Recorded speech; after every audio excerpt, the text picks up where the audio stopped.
Mahigit 12,000 pesos in one day? Paano nangyari yun?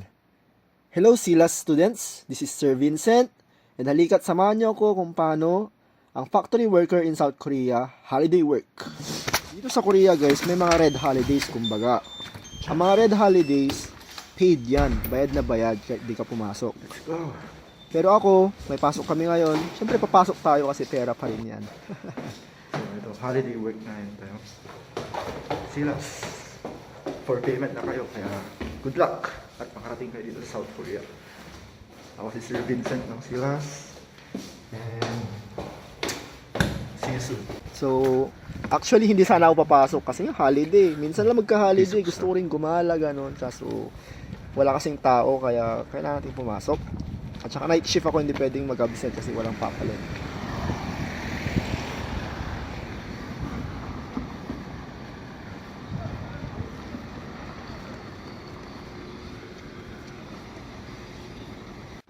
Yung gisusan namin sa isang bayan siya, which is malapit sa station, mga 3 minutes lang na lakad, sobrang ganda.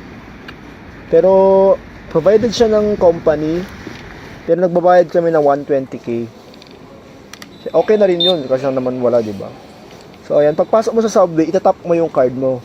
May card ka dapat. Transportation card or credit, yung bank card mo, pwede yun. Napaka-convenient ng transportation dito sa Korea. So, ayan. Kaya kayo guys, kung gusto nyo makapag-experience ng ganito, mag-aral kayo mabuti, sinasabi ko. Dati nung nasa Silas pa ako dyan, nag-aaral, talagang sinasabi ko sa sarili ko, gusto ko rin mag-Korea. Gusto ko rin makatikim ng 80,000 a month. Ganun. So dito pala sa Korea guys, hindi pwede kasi mag-video ng basta-basta. Kasi ayaw ng mga tao or bawal talaga makunan yung mga tao, yung mga mukha nila nang walang paalam. So kanya mga muna, low-key lang na pag-video. So pag alabas mo ng subway, magtatap ka ulit. Which is wala nang bayad yun. Then ayan. Sa night shift kasi sa amin, kanya-kanyang transportation. Walang service. Pero pag tsugan naman, pag morning shift, meron naman kaming company bus. So ayan sa bus, nagtap ulit ako niyan. Wala nang bayad yan kasi free transfer. Ganun sa Korea. Pag tap mo sa subway, tapos paglabas mo sa subway, pag sumakay ka agad ng bus within 1 hour or 30 minutes ata, libre na yon. So di ba? Tipid tips. Then ayan, ito yung company namin. Pagpasok ko, syempre, bihis agad at mag-work na. Ang pasok ko ay 8 PM pa ng gabi, pero 5 pa lang umalis na ako ng bahay. Para syempre, matapos ko agad yung quota ko at makapagpahinga ng maaga, di ba? Kasi may lakad ako ng Sabado. Sabado ng umaga na ako makakalabas dito, at least makatulog man lang ng kaunti. So ayan, ito yung workstation ko. And tignan nyo, ang daming schedule, grabe. Akala ko naman holiday, sana naman lagyan nila ng konti para syempre holiday nga naman, para chill lang sana, pero wala silang patawad. Pero buti na pumasok ako ng maaga. So ganyan ang ginagawa ko, nasa Mount Holao kumbaga, CNC company kami. So may mga frame na di ko alam kung saan ginagamit. May kanya-kanyang frame, may iba't ibang frame, iba't ibang pangalan, iba't ibang itsura, iba't ibang lapad, iba't ibang size. Binubutasan ko siya. So, pindot-pindot, program, pindot-pindot. So, ganyan yung sample work sa Korea. Ito yung napuntahan ko. Ay, hindi ko siya napuntahan actually. Dilipatan kong company. Kasi dito naman sa Korea, pwede naman lumipat ng company basta may proper reason ka. Kunwari, chemical na puntahan mo tapos sumasakit na yung dibdib mo, hindi lipat ka. Walang problema yon. Basta mapatunayan mo at valid ang reason. Kunwari, sinaktan ka or pinalo ka ng isang Koreano, o pwede ka maglumipat kasi may karapatan ka naman bilang isang EPS worker. Kaya huwag kayo matatakot ha. Ang maimportante, makapunta kayo dito sa Korea. Yun muna yung pinaka-importante. Huwag nyo isipin yung mahirap ng trabaho, gusto ko yung ganito, gusto ko yung maganda. So, balik tayo sa video. Ang dami ko sinasabi. So, ayan, may libreng pakain naman pag gabi. And wala namang time, kung gusto mo kumain ng agad, pwede kang kumain. Kung ayaw mo kumain, hindi wag ka kumain. Then, syempre, after kumain, balik ulit sa work kasi quota. 1,000. Grabe. Kailangan mo tapusin yun. Kundi ay sabihin nila, magalit sila. Yan. Minsan, uupo-upo ako. Minsan tatayo, nakakatamad din kasi umupo. Sakit din sa puwet. Then, ayan, sinusukat ko rin siya. Kasi dapat yung butas sakto, yung pagitan sakto, yung pwesto sakto. Ganon. Tapos ipaprogram ko siya. Which is nung unang kong dating dito, tatanga-tanga ako. Wala akong maintindihan. Ganun naman talaga. Siyempre, bago nga. Pero pag tumagal-tagal ka naman na, masasanay ka. Tuturuan ka naman dito. 'Di ba? Kasi nga dito sa Korea, no experience needed. So kahit wala kang kaalam-alam, kahit elementary student, graduate ka lang or something, walang problema. Basta magaling ka magtrabaho or masipag ka.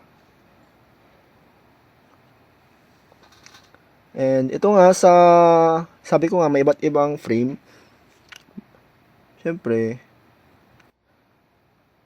papalitan ko yung tool, yung tusok, ganun, yung lalagyan ng frame, which is nahihirapan din ako actually. Nakakatamad, ganun. Kaya gusto ko yung isang frame lang sana para isa lang yung wala akong papalitang setup. Yan. Maingay dito. Mas lalo yung hangin, pero may free earplugs naman. And nagpapasok music ako niyan. So, walang problema, 'di ba? Pero guys, actually most sa inyo or most sa mga nag-aaral ng Korean na gusto pumunta dito sa Korea, nag-aaral lang sila ng Korean para pumasa sa exam, which is yun nga naman ang purpose, 'di ba? Pumasa sana sa exam. Pero imagine nyo guys, ang contract dito 3 years, pag na-extend ka 4 years and 10 months. Tapos pag gusto ka pa ulit, sincere, which is another 4 year and 10 months. Pag hindi ka marunong mag-Korean, paano ka mabubuhay dito ng ganong katagal, di ba? Paano pag pupunta ka ng bangko? Paano pag kakain ka sa restaurant? Di ba? Mag-aral kayo with the mindset na, magtatagal ako sa Korea. 10 years ako sa Korea. Kailangan ko makapagsalita ng Korean. Ganun dapat ang iniisip nyo. Sobrang gaan sa loob. Sobrang ganda, saya, na naiintindihan mo sila at naiintindihan ka nila.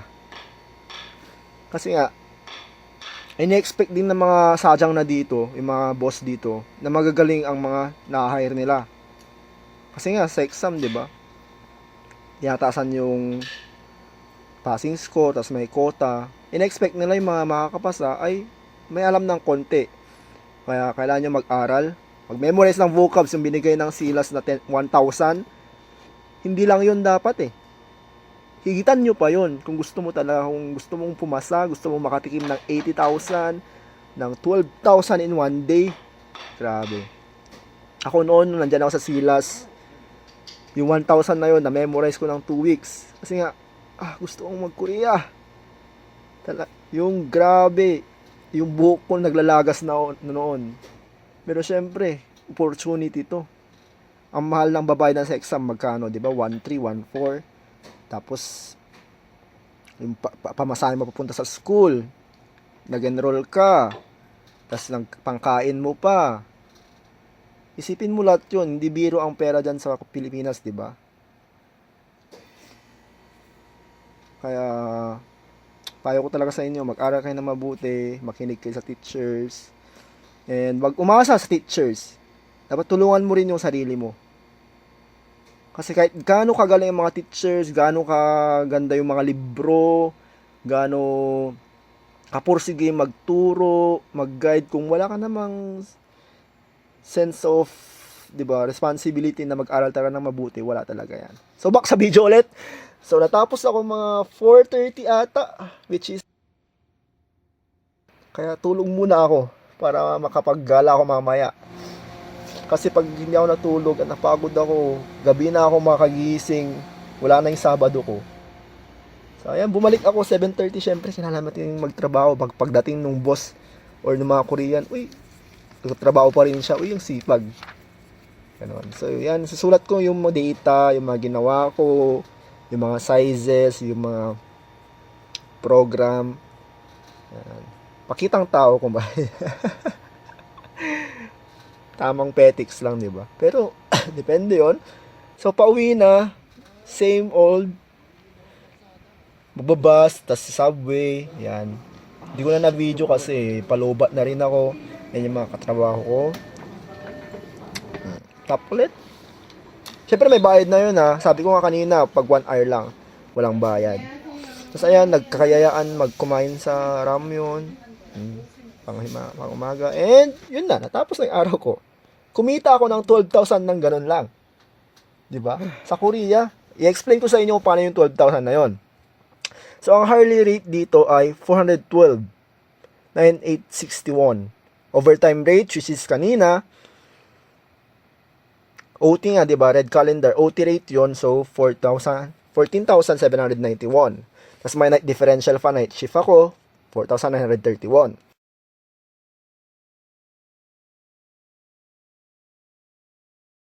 Ba nakuha yung 12,000 na sinabi ko. So, ang holiday dito, pag red calendar, 8 hours bayad yun, tas OT rate. So, 14,790 times 8 is equals to 118,000. Then, ang work ko is 10 hours from 8 p.m. to 6:30 a.m. So, 14,790 times 10 is equals to 147, blah, blah, blah. Then, night shift ko, ang night shift dito sa Korea ay 10 p.m. until 6 a.m. So, 4,930 times 8, which is 39,000. So, ang kabuuan nun ay 305,661, which is around 12,802 pesos. Diba? Grabe. Saan mo pupulutin yan sa Pinas? Like, isang buong buwan mo na yan. Diba? Grabe. So, gusto mong kumita ng ganito? Mag-aral ka mabuti. Ha? Mag-aral kayo mabuti. So, ako nga, si Sir Vincent.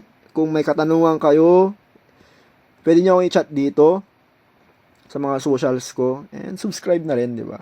Follow. And see you soon dito sa Korea. Bye-bye!